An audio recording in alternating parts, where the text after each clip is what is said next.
Olá pessoal, tudo bem? Aqui é Adalberto novamente, batendo um papo com vocês.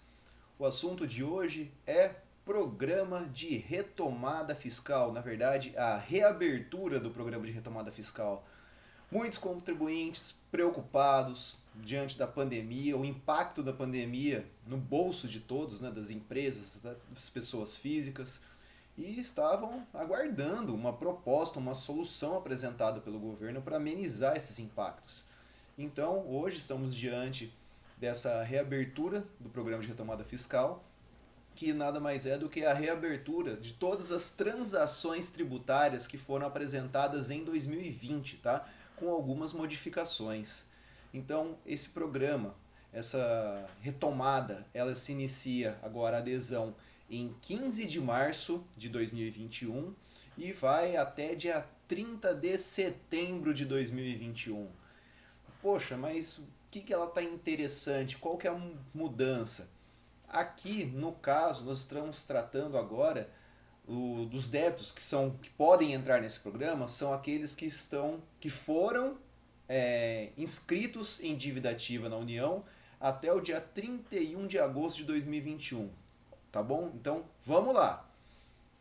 Tributos federais, vamos deixar claro. Ah, estado, é município. Não, federal. Então, programa de retomada fiscal, transações federais, tributos federais vencidos que foram ou serão, né? Essa é a grande diferença.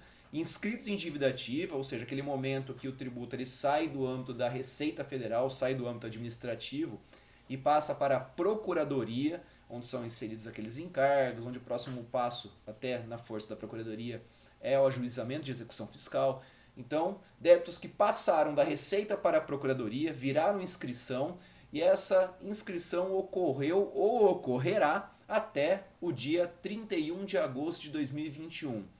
Aqui nós já temos a maior diferença, né, o maior impacto desse programa comparado com as transações de 2020.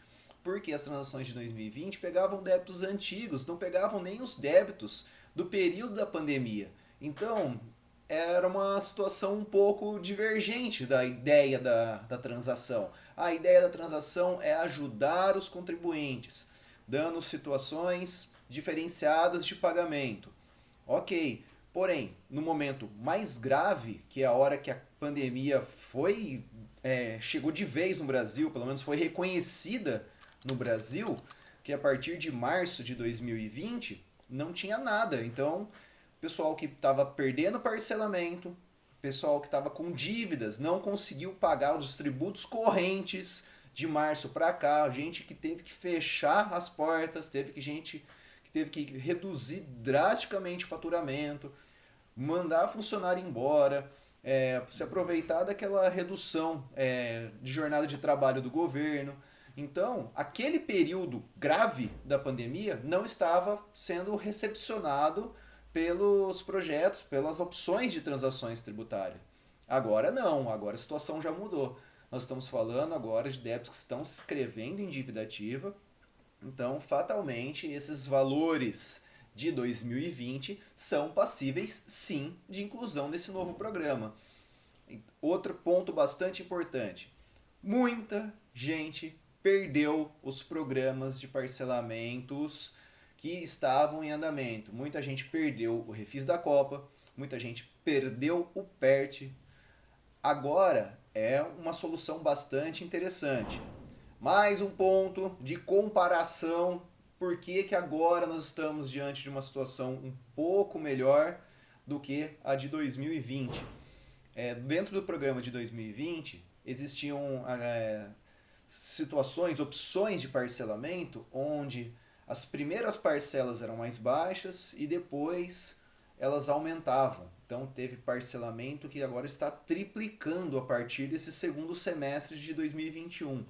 Esse programa e a pandemia continua, né? A gente tinha uma esperança dessa pandemia aliviar, mas não, hoje a gente está vivendo um agravamento até da situação da pandemia. Então esse programa já é bastante interessante para quem deixou de colocar ali atrás, para que agora comece um novo programa de parcelamento, que as primeiras parcelas realmente são mais baixas e depois, quando houver um aumento, um acréscimo do valor da parcela, aí esperamos que a situação já tenha melhorado, tá bom? Ah, mas e se eu aderir no programa anterior? Eu posso aproveitar agora? Eu tenho valores que eu deixei de pagar. Tem valores de 2020 que no ápice da pandemia eu não consegui honrar. Sim, pode sim. É passível de inclusão no programa. Será feito uma revalidação do programa anterior e você consegue puxar os novos débitos originados nesse período da pandemia, tá bom? Então, novamente, prazo de adesão, 15 de março começa a adesão ao programa. O programa é realizado pelo Regularize e o prazo para a adesão ao programa até o dia 30 de setembro de 2021, tá bom? Então, alguns cuidados desse programa. Não, o contribuinte tem que manter a regularidade do FGTS, senão ele pode perder o programa, e também a regularidade dos tributos correntes. Então, o que nós estamos tratando aqui? Cautela. Tem que realizar um estudo. Não vou assim, abrir o programa, poxa, é como se fosse um refis, entra de uma vez no programa. Não. Reforçamos, já falamos isso em outros vídeos, em postagens nos nossos sites. Não é refis. Ah, mas não é um parcelamento? Sim. Não tem condições diferenciadas de pagamento? Sim. Então por que não é refis?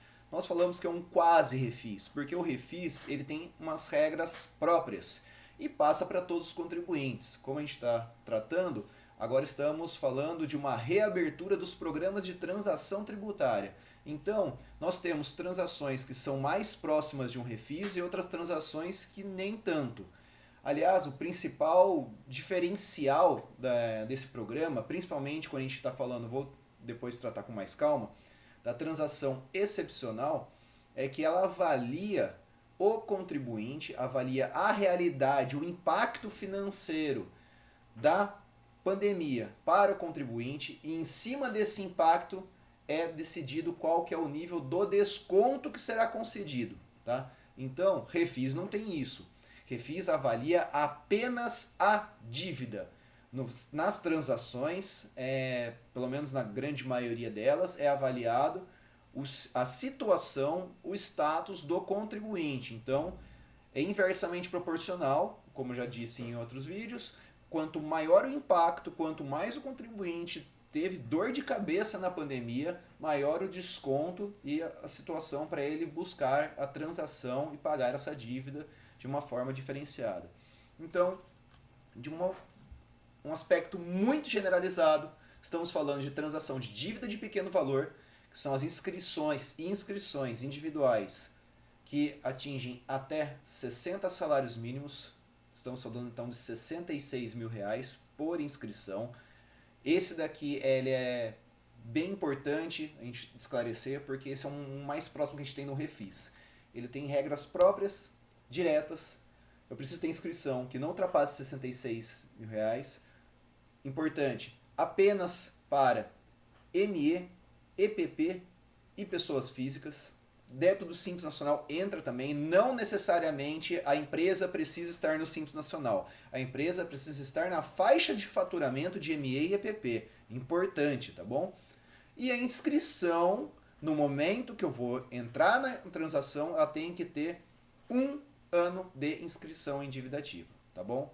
Então, mas nossa, meu Deus, eu tô com uma dívida que, poxa, inscreveu em julho do ano passado, então agora em março não deu 1 ano. Importante, a adesão é até dia 30 de setembro, então aguarde dar 1 ano, entre no Regularize e faça a adesão, tá bom? Nessa modalidade de dívida pequeno valor, quanto menor o número de parcelas, maior o desconto. Também temos a transação extraordinária, que é uma transação que ela não traz desconto, mas ela estica bastante o pagamento para os contribuintes. Ela não tem muitos pré-requisitos, então é interessante avaliar. E também agora, por fim, nós temos a transação excepcional. Essa sim já é uma transação bastante interessante para os contribuintes, só que são avaliados 2 fatores. Primeiro, como eu disse, o impacto da pandemia para o contribuinte, ele faz um comparativo. Aliás, nós temos que informar na Receita qual foi o faturamento da empresa nos meses individuais de 2019 e de 2020. A Receita vai realizar um comparativo, vai avaliar o impacto do faturamento da empresa comparando o período de 2019 e 2020. Em cima disso, ela vai te dar qual que é o nível de desconto fornecido para a sua realidade. Então, ela apresenta isso, né, qual foi a receita bruta nesses 2 anos. Ela avalia a quantidade de empregados, a quantidade de admissões, a quantidade de desligamentos e a quantidade de contratos de trabalho suspensos. Além disso, é avaliado total de bens, direitos e obrigações da pessoa jurídica. Em cima dessas informações, eles vão verificar o impacto e o outro fator, como eu disse para vocês, eles vão verificar qual que é o nível de recuperabilidade da dívida, tá bom? Então, cada contribuinte terá uma realidade de desconto diferente. Importante, entram débitos do Simples Nacional nessa história.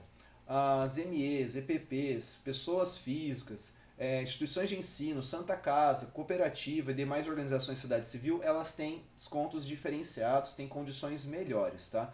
Demais pessoas jurídicas têm umas outras condições que não são tão boas, mas são condições interessantes.